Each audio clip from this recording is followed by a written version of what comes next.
मैं वापस मुड़कर उसके पास चला आया।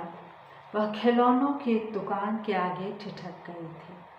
शो विंडो का आलोक उसके चेहरे पर गिर रहा था। मैं मीता के लिए कुछ खरीदना चाहती हूँ।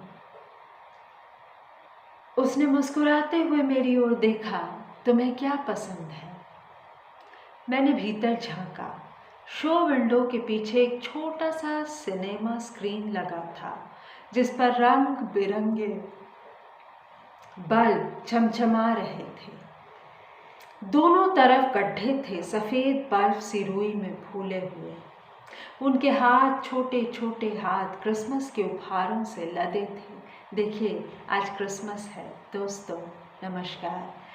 आज सचमुच 25 दिसंबर है, क्रिसमस, अटल बिहारी वाजपेयी जी का जन्मदिन, इतना कुछ है।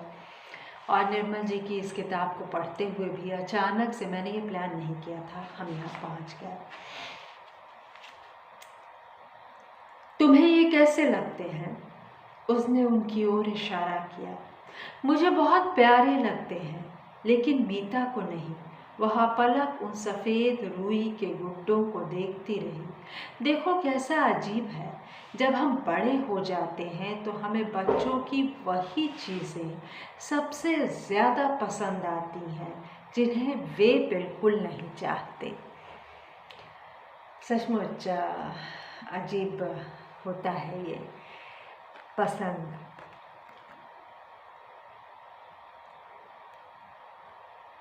का बदलना, और जिन चीज़ों को वे चाहते हैं उनसे मुझे नफरत है। कौन सी चीज़ें?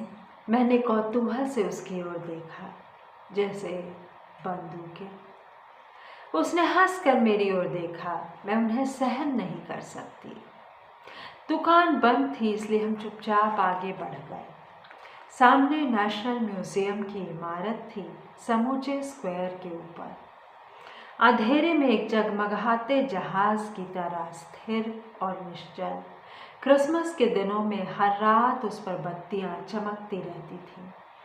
म्यूजियम देखकर मुझे हमेशा गर्मियों के दिन याद हो आते थे। उन दिनों वहाँ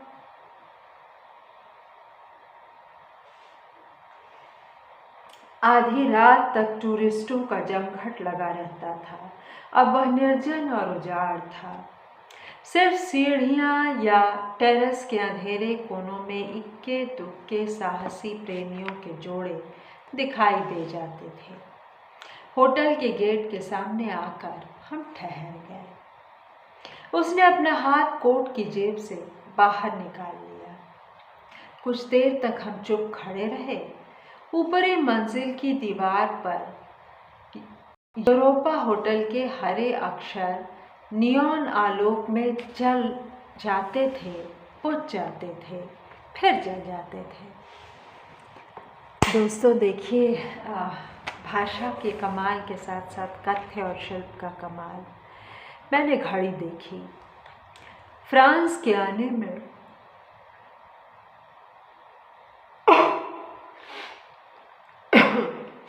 माफ़ी चाहती हूँ, क्रिसमस है, आज मौसम अच्छा था, लेकिन अभी भी सर्दी है, कोरोना की शाम है, एक लंबे समय से बाहर नहीं निकली और उसका अपना एक बहुत बड़ा इम्पैक्ट होता है।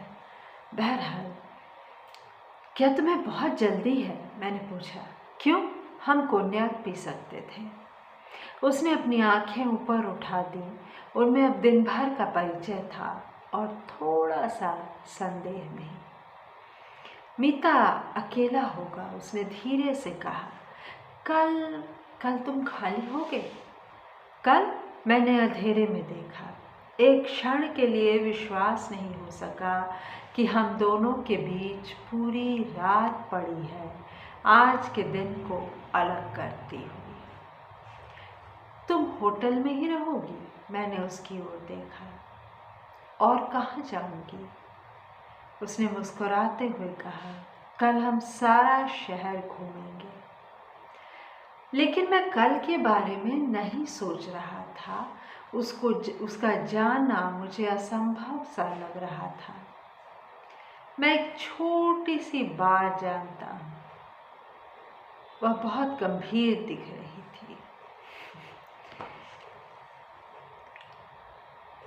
उसके बाद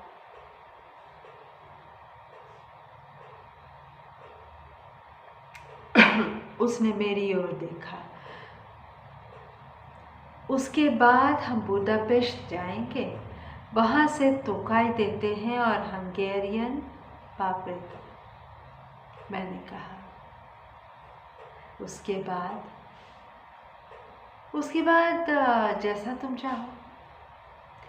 उसके बाद उसने हंसते हुए मेरा कोट पकड़ लिया। I will die. पहली बार मुझे लगा जैसे उसकी हंसी में अपनापन है जो दिन भर नहीं था। कुछ ऐसा था जिसे हम शुरू कहते हैं। क्या बात है। मेरी निगाहें बरबस उस चेहरे पर उठ गईं। वह होटल के गेट के सामने खड़ी थी।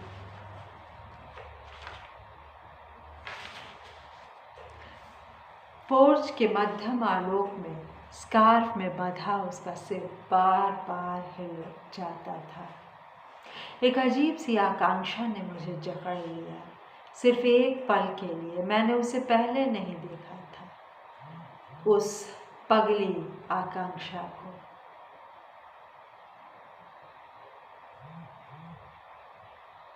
वह एक विस्मयकारी डर से जुड़कर ऊपर उठी थी, जैसे उसे वहीं गिर जाने दिया।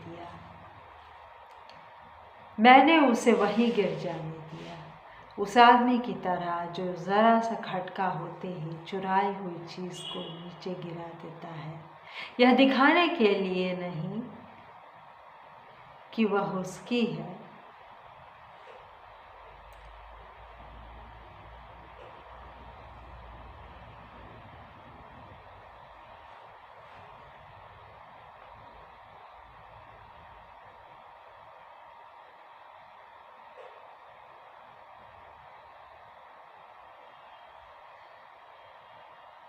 दोस्तों, इतना लंबा गैप क्यों दिया? कुछ अद्भुत बातें विश्लेषण के लिए बनती हैं यहाँ, लेकिन मैं उन्हें अगली दफ़ा करती हूँ।